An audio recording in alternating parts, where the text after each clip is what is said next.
आज हम जो मूवी एक्सप्लेन करने वाले हैं वो इस मूवी का सेकंड पार्ट है। अगर आपने इस मूवी का पहला पार्ट नहीं देखा तो जाकर तुरंत देख लीजिए, जो कि हमने डिस्क्रिप्शन और कमेंट बॉक्स में दे रखा है। और इस मूवी की शुरुआत में हम देखते हैं कि रिचर्ड और एमिली के बोट को एक शिप द्वारा ढूंढ लिया जाता है। इसके बाद हम देखते हैं कि उस शिप का कमांडर उस बच्चे को उस बोट से निकाल लेता है, जिस पर उसी शिप में सफर कर रही सारा उस बच्चे को अपने गले से लगा लेती है। और उस टाइम हम जान पाते हैं कि सारा एक विधवा होती है और इसकी खुद की भी एक बेटी है जिसका नाम लिली होता है। और दूसरी तरफ हम जान पाते हैं कि रिचर्ड और एमिली अब मर चुके होते हैं। तब उनकी लाश को ये लोग समंदर में डालकर उनका फ्यूनरल करते हैं। इसके बाद हमें दिखाया जाता है कि उस शिप में बहुत ही खतरनाक बीमारी फैल रही थी जिसका नाम ब्लैक ग्रो होता है। और ये समय चल रहा होता है 1987 का, और ये वही समय होता है जब इस बीमारी का तीसरा चरण चल रहा होता है। और उन दिनों ब्लैक ग्रो को बहुत ही खतरनाक माना जाता था और इस बीमारी का एक और नाम था जिसे ब्लैक डेथ नाम से माना जाता था। तब हम देखते हैं कि शिप का कैप्टन और वहाँ का एक आदमी दोनों मिलकर ये फैसला करते हैं कि सारा को उन दोनों बच्चों के साथ एक बोट के साथ इस समंदर में छोड़ दिया जाएगा, क्योंकि इस शिप पर तो बीमारी बहुत तेजी से फैल रही है और ये लोग सारा को बच्चे के साथ बचाना चाहते थे। और सारा को समंदर में छोड़ देने के बाद क्या पता कोई और शिप आकर उन्हें बचा ले।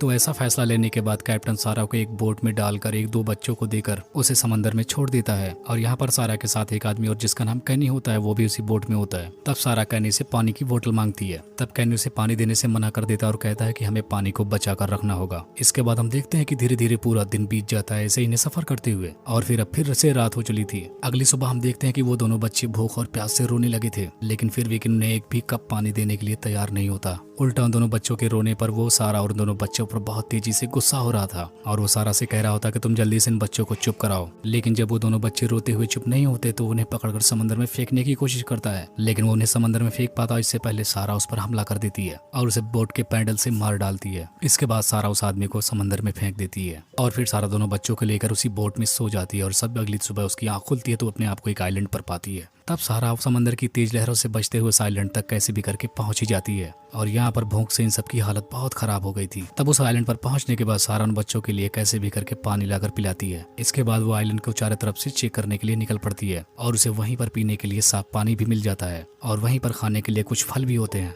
और ऐसा देखकर वो बहुत खुश होती है। और अब ये तीनों आराम कर ही रहे होते हैं, लेकिन तभी वहाँ पर जोरदार बारिश होना शुरू हो जाती है। तब वहाँ से वो बच्चों को लेकर अपने टेंट में वापस आ जाती है। अब हम देखते हैं कि थोड़ी देर बाद बारिश रुक जाती है। तब सारा बच्चों को लेकर बीच पर आ जाती है। अब यहाँ पर सारा उस बच्चे को रिचर्ड नाम से बुलाती है। तब यहाँ पर रिचर्ड सारा को एक घर की तरफ इशारा करता है, जो कि रिचर्ड के ही मॉम डैड का घर होता है और ये वही आइलैंड होता है जिस पर रिचर्ड और एमिली रह चुके होते हैं। तब रिचर्ड दौड़कर उस घर में जाता है और अपनी मॉम को ढूंढने लगता है, लेकिन उसे उसकी मॉम कहीं भी दिखाई नहीं देती। तब सारा रिचर्ड को समझाती है कि मैं ही तुम्हारी मॉम हूँ। अब यहाँ पर सारा रिचर्ड और लिली के साथ उस घर में रहने लगती है। एक रात जब वो दोनों बच्चों को सुला रही होती है तभी उसे वहाँ पर कुछ आवाजें आती हैं और जब वो बाहर निकलकर देखती है तो देखती है कि बहुत सारे लोग नाव से जा रहे होते हैं। दूसरी तरफ हम लिली और रिचर्ड को देखते हैं जो कि उस आइलैंड पर बड़े हो रहे होते हैं और वो बहुत ही नई नई चीजें सीख रहे होते हैं। एक रात फिर से सारा को वही आवाजें सुनाई देती हैं। तभी वहाँ पर उसे एक बड़ा लेटर मिलता है जहाँ पर लिखा होता है कि हर महीने की तीसरी रात को उस आइलैंड पर कुछ लोग आते हैं। तब वो फौरन अपने घर की रोशनी को बुझाकर उन दोनों बच्चों को सुला देती है। और अब हम देखते हैं कि ऐसे करते हुए इन्हें 8 साल बीत जाते हैं। और यहाँ पर अब हम देखते हैं कि रिचर्ड अब 10 साल का हो चुका था। दूसरी तरफ लिली 8 साल की होती है।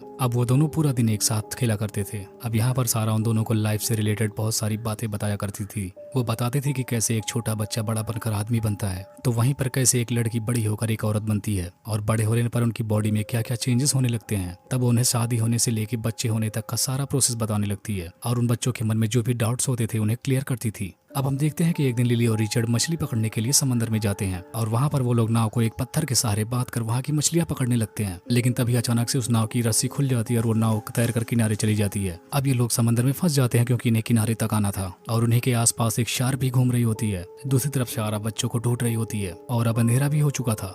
तब रिचर्ड अपने थैले में से निकालकर एक मच्छी को बाहर फेंकता है जिससे कि उन्हें भागने का सहारा मिल सके और इस तरीके से तैरकर वो अपनी नाव तक पहुंच जाते हैं। और घर पहुंचने के बाद सारा उन दोनों को बहुत डांटती है क्योंकि आज पूर्णिमा की रात होती है। एक दिन देखते हैं कि बहुत बारिश हो रही होती है और सारा अपने घर को ठीक करने के लिए छत पर चढ़ती है क्योंकि घर में पानी घुस जा रहा था। लेकिन तभी से उसकी तबीयत खराब रहने लगती है और यहाँ पर अब सारा को लगता है कि वो अब नहीं बचेगी। तब वो रिचर्ड और लिली को अपनी मनपसंद जगह के बारे में बताने लगती है। वो रिचर्ड से कहती है कि मैं ही तुम्हारी सच्ची माँ हूँ और इतना कहने के बाद ही वहीं पर सारा अपना दम तोड़ देती है। और ऐसा देखकर ये दोनों बच्चे बहुत सैड हो जाते हैं और सारा को उसकी मनपसंद जगह पर ही दफना देते हैं। और अब हम देखते हैं कि लिली और रिचर्ड इस सुनसान आइलैंड पर एकदम अकेले होते हैं और इन्हें ऐसे रहते हुए कई सारे साल बीत जाते हैं। अब हम देखते हैं कि वो दोनों काफी बड़े हो चुके थे। इसके बाद हम देखते हैं कि रिचर्ड लिली को एक गेम खेलने के लिए कहने लगता है जिसमें उनके द्वारा छुपाए गए अंडों को ढूंढना होता है। और पहले तो लिली मना कर देती है लेकिन बाद में वो मान जाती है। यहाँ पर रिचर्ड कहता है कि जो सबसे ज्यादा अंडे इकट्ठा करेगा उसे प्राइज मिलेगा। तब लिली उससे पूछती है कि किस तरह का प्राइज। तब रिचर्ड उसे बताता है कि वो कैसा भी हो सकता है। और इतना कहते ही वो दोनों गेम को स्टार्ट कर देते हैं जिसमें लिली विनर होती है। तब वो अपना प्राइज मांगती है। तब रिचर्ड फौरन समंदर में गोता लगा देता और वहाँ से एक शिप में से एक मोती निकालकर लिली को देता है। और अब हम इसके बाद देखते हैं कि रिचर्ड और लिली के बीच में अट्रैक्शन होने लगा था। और यहाँ पर लिली अपनी बॉडी में हो रहे चेंजेस को नोटिस करती है और वहीं पर रिचर्ड भी लिली को छुप छुप कर देख रहा होता है। रिचर्ड हमेशा बीच पर मछली को पकड़ने के लिए जाता था जहाँ पर वो कई बार शार्क को चकमा देकर वहाँ से भाग निकलता था